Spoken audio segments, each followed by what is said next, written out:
Ini kan kayaknya seolah-olah Anies itu dilepas gitu kan. Anies bukan kader Nasdem. Anies bukan kader Nasdem, bukan kader PKB, bukan juga kader PKS. Kok dilepas? Ya enggak dong. Jadi tidak ada tanggung jawab bagi Nasdem terkait masalah masa depan karir politik Anies gitu. Lah, kan Nasdem sudah bilang kalau Anies mau nyalon lagi sebagai gubernur DKI, kami siap mendukung. Kan gitu. Sahroni jadi wakilnya.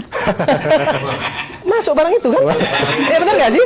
Masuk barang itu gitu. Apa salahnya? Kami pernah berada di luar negara, terus dimasukkan ke dalam negara, terus sekarang di luar negara lagi ini. Sebagai pemerintah nih. Nah, pertanyaannya, ketika masuk di pemerintahan, itu gerakan dipakai nggak gitu? Kita pakai coba. Kita pakai. Contohnya misalnya, semua pembangunan kampung di Jakarta pendekatannya gerakan, bukan program. Kalau pengadaan barang dan jasa di pemerintah itu ada 4 tipe. Tipe 1, 2, 3, 4 ya Bapak Ibu tahu semua. Pendekatan 1 dan 2 itu programatik. Tipe 1 itu apa? Tipe 1 itu kalau dikerjakan oleh dinas, oleh kementerian, itu tipe 1. Betul ya Pak Tugas ya? Tipe 2 itu kalau kita bikin tender. Tipe 3 itu kalau dananya diserahkan kepada masyarakat. Tipe 4 apabila usulan dari masyarakat. Seperti contoh nih. Kampung mau dibangun.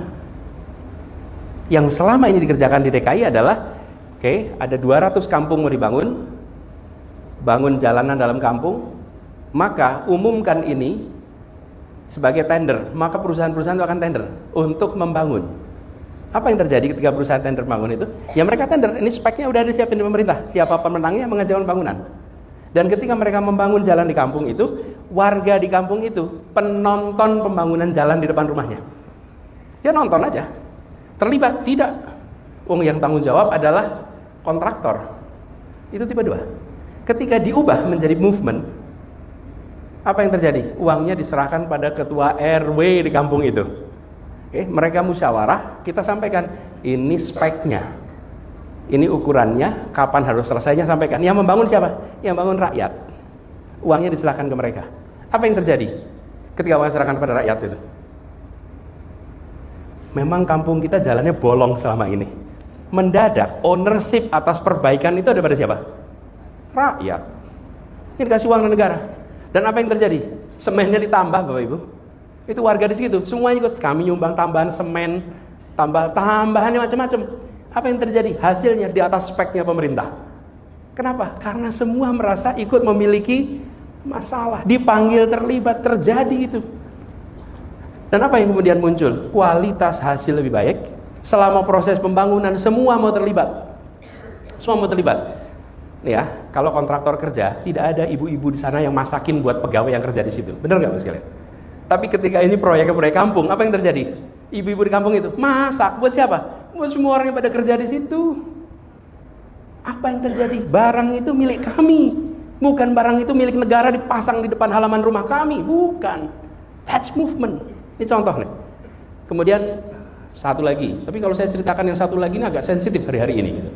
Tapi saya ceritain aja dah. Kan ini kan cerita kemarin gitu. Pemberian sarapan pagi untuk siswa. Kami mengerjakannya dengan cara dana makan sarapan untuk siswa itu tidak diberikan ke kontraktor. Misalnya nih, sesekolah di Jakarta, di daerah-daerah mau terima, apa yang terjadi? Tipe 3 mengadakannya. Kalau tipe 2 ada 1000 sekolah, kita umumkan 1000 sekolah, lalu perusahaan-perusahaan catering akan tender, lalu nanti mereka mengirimkan makanan ke sekolah-sekolah tiap pagi. Enggak, yang dikerjakan apa? Dana itu diserahkan kepada sekolah, kepada orang tua. Jadi asosiasi orang tua menyiapkan makan untuk anak-anaknya. Diberikan speknya, gizinya seperti ini, kemudian jenis makanannya ini semuanya ada. Jadi ada petunjuknya, bukan nggak ada petunjuknya. Lalu yang masak siapa? Yang masak ibu-ibu yang paling terampil masak di antara kita. Mereka yang masak, mereka mengantarkan ke sekolah. Apa yang terjadi Ibu sekalian? Semua yang namanya masakan itu selalu jarak meja makan dengan dapur harus pendek. Benar nggak Bapak Ibu semuanya?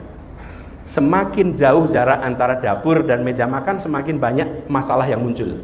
Di rumah pun begitu, dapur itu sedekat mungkin dengan ruang makan. Itu prinsip. Ketika dibangun dimasak oleh masyarakat, makanan sampai dengan baik. Dan yang kita tidak pernah bayangkan sebelumnya, kalau soal ownership udah jelas. Ibu-ibu itu menunya ditambahin dari spesifikasi kita. Kalau per sarapan itu 10.000, bisa jadi ketika dimasak oleh ibu-ibu itu harganya bisa 12.000, bisa 13.000. Udah gitu bergilir. Kalau bergilir apa yang terjadi? Yang terjadi, anak-anak itu bilang, ini kalau yang masak Bu Eri lebih enak daripada Bu Anis. Bu Anis panas tuh. Yang giliran besok dia tambahin lagi gitu. Kenapa? Karena muncul pandangan di situ bahwa yang masak itu efeknya apa? Kualitas makin hari makin meningkat karena jadi obrolan. Kalau yang masak ibu itu lebih enak. Yang lain nggak mau kalah, muter terus. Itu efek yang kita tidak duga sebelumnya.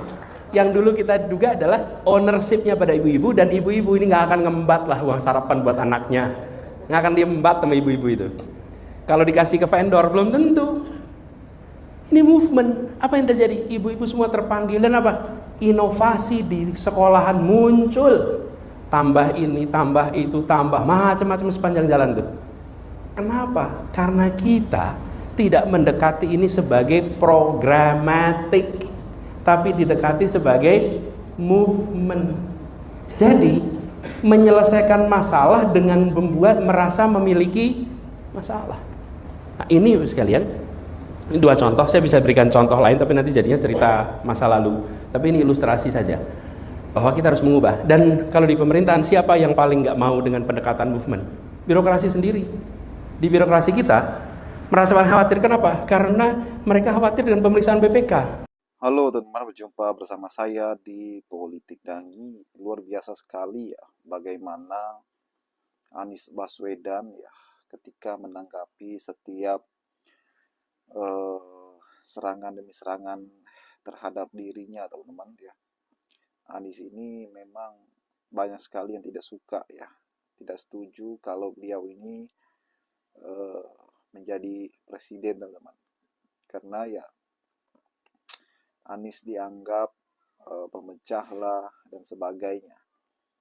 Anies sudah membuktikan itu ya pada saat di Jakarta menjadi gubernur, teman-teman ya. Bagaimana Jakarta baik-baik saja pada saat itu.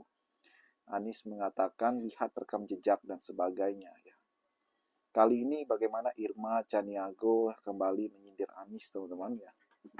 Dan kalau kita melihat memang Anies adalah gubernur yang fenomenal pada saat itu ya, melawan Pak Ahok,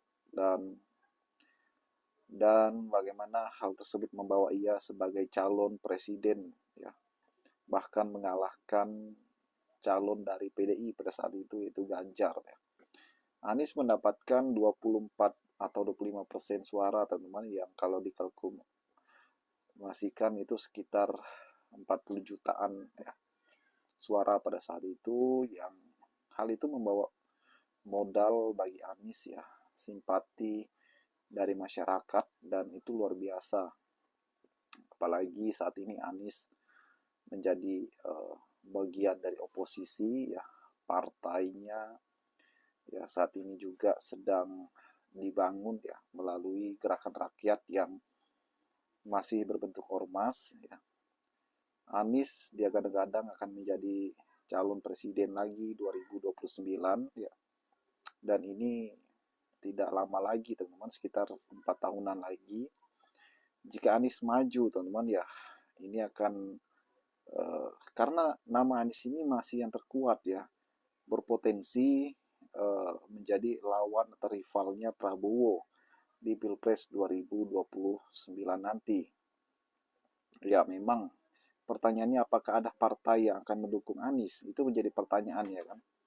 Ya pasti ada ya. Kalau menurut saya pasti ada. Karena setiap partai pasti mempunyai caranya sendiri, teman-teman ya. Pasti mempunyai agenda politik masing-masing yang kemudian mereka juga mempunyai kepentingan ya kan. Mereka akan mengusung orang-orang yang berpotensi untuk menang ya. Dan hal ini pasti akan terrealisasi. Tidak mungkin Prabowo maju sendiri menjadi calon tunggal ya. nggak mungkin, pasti ada lawannya. Bagaimana menurut kalian?